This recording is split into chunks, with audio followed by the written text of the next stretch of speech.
بسم الله الرحمن الرحيم. صلى الله على سيدنا محمد وعلى آله وصحبه أجمعين. وإلتهاي دورك هالكن لجوها يا مانتا وورك فرحنا يا لما الشعب غير سوماليلاند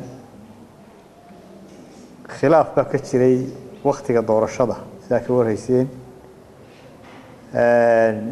مركا أرنتها ولا سوهشي ولا قرب كوكيشي مدحوينه هو تشوجا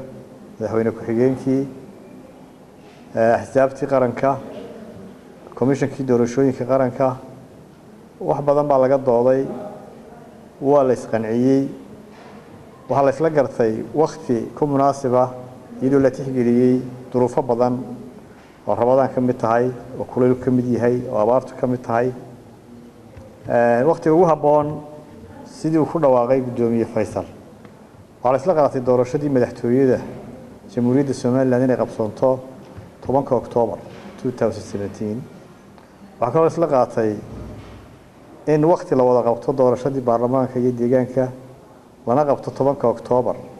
2018 oo hadda komishanka doorashooyinka qaranka oo dadaal badan sameeyay laakiin waxa isleeyahay mahadnaqa ugu balaaran waxa la gudoomiyaha xisbiga kulmiye Muuse Biixi Cabdi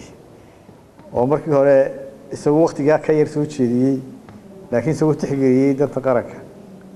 arintaas isagu maanta soo dhaweeyay waxa ila tahay arintaasi shacbiga reer Soomaaliland waxa uu tahay guul u gaaray insha Allah guurtooda waa nagu raacaysaa dadka kale macaamilka nabadana